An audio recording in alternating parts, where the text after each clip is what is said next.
Bilingual study में आपका most welcome है। जी हाँ दोस्तों, क्लास 12th के म्यूजिक का आज एग्ज़ाम हुआ है, यानी संगीत का परीक्षा हुआ। उसका आंसर की लेकर के मैं उपस्थित हूँ। आज है 9 फरवरी 2023। अगर आपने वीडियो नहीं देखा तो जल्दी से देख लें। लाइव वीडियो में हालांकि आंसर बताया गया था, लेकिन जल्दीबाजी में मैं यहाँ बता देता हूँ, यानी टाइम आपका कम लगे अगर आपका कल भी पेपर है तो। ताल में निःशब्द क्रिया कौन सी है? वीडियो को लाइक कमेंट शेयर करना ना भूलें। चैनल में नए हैं तो चैनल को सब्सक्राइब कर दें।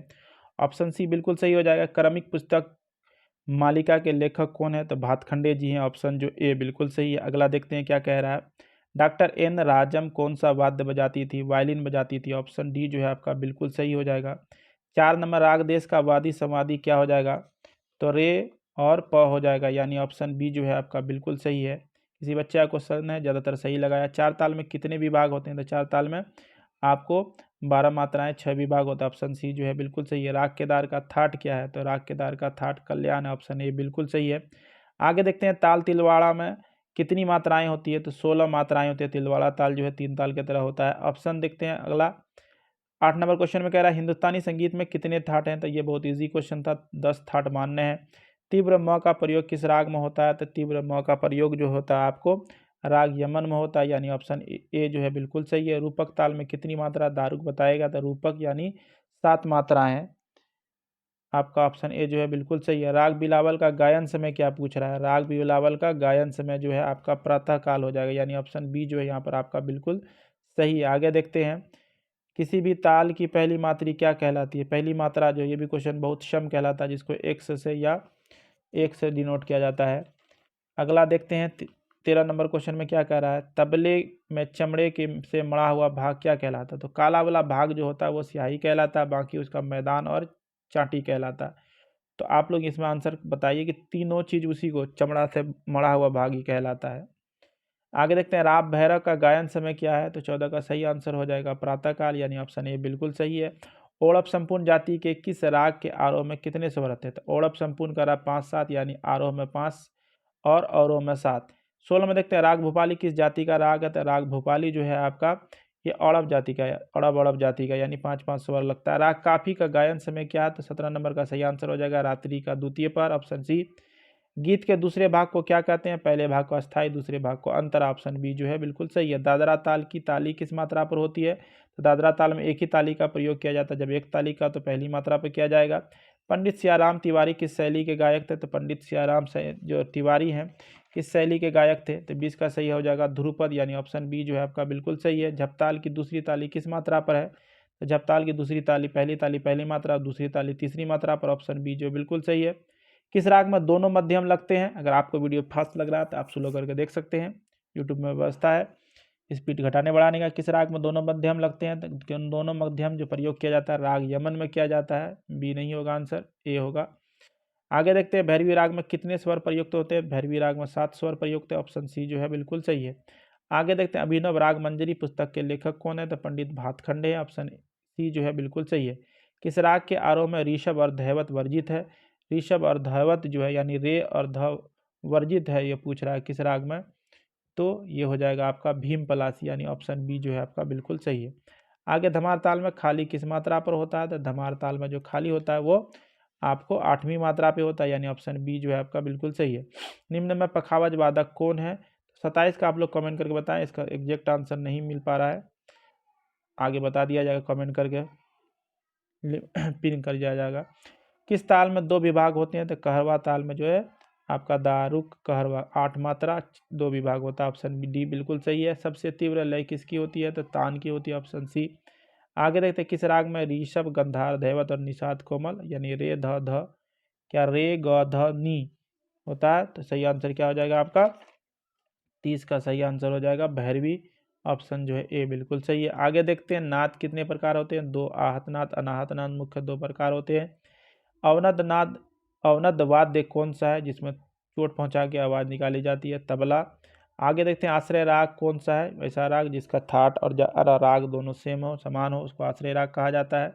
बिहाग भोपाली सारंग यहाँ से ये दोनों कल्याणी थाट का है और ये बिलावल थाट का है, तो ये आपका हो जाएगा कल्याण, 33 का सी हो जाएगा आंसर। आगे देखते हैं 34 में जनक राग कौन है? तो भैरव का राग और थाट एक के होता है, तो ये जनक राग हो गया। स्वरों की कमी से जोड़ी अचल है। कौन सी जोड़ी जो है वो अचल है? सा प को स्वर सभी स्वर जो है वो चल होता है, यानी सा प अचल स्वर है। ख्याल गायकी से कौन संबंधित है? तो ख्याल गायकी से जो है वो आपका अदारंग सदारंग जो है ये आपका संबंधित है, यानी ऑप्शन सी बिल्कुल सही है। आगे देखते हैं क्या कह रहा है। आगरा घराने से कौन संबंधित है? बहुत easy question, Faiyaz Khan. Option C. Sangeet Ratnakar में कितने अध्याय हैं? ये भी क्वेश्चन बार बार है। 7 अध्याय, ऑप्शन ए बिल्कुल सही है। लोक संगीत में निम्न वाद्यों में से किसका प्रयोग होता है? ढोलक का, ऑप्शन ए जो है बिल्कुल सही है। आगे देखते हैं सुशीर वाद्य कौन सा है? तो सुशीर वाद्य यानी जिसको फूंक का वाद्य यंत्र कहा जाता है, जिसमें हवा भरी जाती है, निकाली जाती है शहनाई में। ध्रुपद में कौन सा ताल प्रयोग होता है? तो चौताल या चार ताल, ऑप्शन सी जो है आपका बिल्कुल सही है। बिहार का लोकगीत कौन है? तो यहाँ पर से चैता हो जाएगा बिहार का, जैसे बिहू असम का है। अनाहत नाद किसे कहते हैं? तो अनाहत नाद अव्यक्त ध्वनि को कहा जाता है, अव्यक्त ध्वनि, यानी ऑप्शन सी जो है आपका बिल्कुल सही हो जाएगा। आगे देखते हैं क्या कह रहा है कि कौन सा राग बिलावल थाट का है?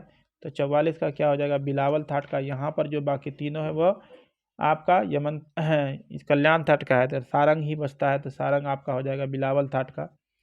आगे देखते हैं किस राग में गंधार और निषाद कोमल है? तो किस राग में गंधार और निषाद कोमल है? तो खमाज में गंधार और निषाद कोमल, ऑप्शन बी बिल्कुल सही है। तिवरा ताल में कितनी मात्राएं होती है? तो तिवरा ताल है ना, तिवरा ये 3 आपका जो रूपक ताल इसी की तरह होता है, 7 मात्राएं होती है, ऑप्शन ए बिल्कुल सही है। ठुमरी गायकी के साथ कौन सा ताल बजता है? तो आपका झपताल बजता है, ऑप्शन बी जो है बिल्कुल सही है। ध्रुपद भी बजता है, ठीक है, लेकिन यहाँ पर ध्रुपद है नहीं, झपताल है। राग विभाग में कौन सा निषाद लगता है? तो राग विभाग में दोनों, कोमल और शुद्ध, दोनों शुद्ध आरोह में और अवरोह में कोमल। कौन सा राग अपराह्न काल में गाया बजाया जाता है? तो 49 का सही आंसर हो जाएगा आपका भीमपलासी जो है आपका अपराह्न काल यानी आफ्टरनून में गाया जाता है। राग भैरव का वादी स्वर क्या है? तो धैवत जो है राग भैरव का वादी स्वर है, ऑप्शन सी यहाँ बिल्कुल सही है। 51 में देख लेते हैं क्या कह रहा है। 51 में कह रहा है कि राग भोपाली किस थाट का राग है? तो राग भोपाली जो है कल्याण थाट का राग है, ऑप्शन बी बिल्कुल सही है। कहरवा ताल में कितनी मात्राएं होती है? दारुक का यानी 8 मात्राएं होती है। कितनी मात्राएं? 8 मात्रा, ऑप्शन सी जो है आपका बिल्कुल सही है। राग यमन का संवादी स्वर क्या है? राग यमन का जो है संवादी स्वर नी निषाद है, यानी ऑप्शन डी जो है बिल्कुल सही है। 54 में एक सप्तक में के अंतर्गत कितनी श्रुतियाँ आती है? तो 22 श्रुतियाँ होती है, ऑप्शन डी जो है बिल्कुल सही है। आगे देखते हैं बिलावल थाट में म का तीव्र म करने पर कौन सा थाट होगा? देखिए यहाँ पर जो भी है भैरव, भैरी, कल्याण, ये सब अपने अपने थाट से है, तो बसता तोड़ी, तो तोड़ी हो जाएगा, ऑप्शन डी। 3 ताल में कितने विभाग होते हैं? तो 3 ताल में जो है आपका 16 मात्रा 4 विभाग होते हैं, यानी ऑप्शन सी जो है आपका बिल्कुल सही है। निम्न में से कौन उपशास्त्रीय संगीत है? तो तराना जो है वो उपशास्त्रीय संगीत, ऑप्शन सी। इसमें थोड़ा सा कन्फ्यूजन है, आप लोग देख लीजिएगा, मेरे ख्याल से तो यही होगा। ठुमरी वो सब शास्त्रीय है, ध्रुपद, लक्षणगिरी ये सब शास्त्रीय है। संगीत रत्नाकार के लेखक कौन है? तो संगीत रत्नाकार के लेखक जो है ये सारंग देव हैं, ठीक है। संगीत परिजात के लेखक अहोबल थे, तो आंसर ए हो जाएगा 58 का। 59 में निम्न से किसे विलंबित ख्याल भी कहा जाता है? तो बड़ा ख्याल जो है वो विलंबित लय में गाया जाता है, इसलिए इसको विलंबित ख्याल, यानी ऑप्शन बी जो है यहाँ पर बिल्कुल सही है। किस राग में रे तथा प नहीं लगता है? रे तथा प यानी वह नहीं लगने का मतलब क्या है? वर्जित है, तो यहाँ पर हो जाएगा मालकोंस, ऑप्शन सी हो जाएगा। आगे देखते हैं निम्न में से कौन कर्नाटक संगीत की एक शैली है? तो कर्नाटक संगीत की 3 शैली है, वर्णम, जावाली, ठीक है, जावरली, और तीसरा होता है तिल्लाना, ऑप्शन सी जो यहाँ पर सही हो जाएगा। 3 ताल के किस मात्रा पर दूसरी ताली लगती है? तो 3 ताल के जो है चौथी मात्रा पर दूसरी ताली लगती है, लेकिन यहाँ ऑप्शन में है नहीं, तो मैं इसके साथ जाना चाहूँगा 5वीं के साथ। आगे देखते हैं एक मात्रा में 2 मात्रा दिखाना क्या कहलाता है? तो द्विगुण लय में ऐसा ही किया जाता है, दुगुण, ऑप्शन बी बिल्कुल सही है। पंडित भीमसेन जोशी का संबंध किस विद्या से था? तो इसका था आपका तानपुरा से, तो तानपुरा यहाँ ऑप्शन में आपको है नहीं, तो क्या हो जाएगा? कंठ संगीत से। आगे तो राग खमाज का वादी स्वर कौन सा है? तो राग खमाज का जो वादी स्वर है वो गौगंधार है, ऑप्शन बी जो है आपका बिल्कुल सही है। आगे देखते हैं अचल स्वर कौन सा है? तो अचल स्वर जो चलता नहीं हो, सा प को छोड़कर सभी चल स्वर है, तो प यहाँ पर है, तो प हो जाएगा। 67 में देखिए निम्न से भारत रत्न से विभूषित कौन है? तो भारत रत्न से विभूषित पंडित रविशंकर जी हैं, इन्हीं को मिला है। 4 ताल में कितनी तालियां होती है? 4 ताल में 4 ताली 2 खाली, ऑप्शन सी बिल्कुल सही है।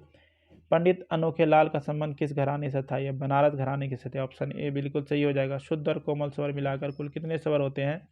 तो 11 स्वर होते हैं। कोमल पूछा गया है, तो कोमल में 4 और शुद्ध 7, 7 4 11, तीव्र नहीं लिया गया है। बहुत सारे बच्चे ने 12 मारा होगा, जो भी 12 मारे उनका गलत है। चलिए आपसे अगले वीडियो में मिलते हैं, तब तक के लिए धन्यवाद।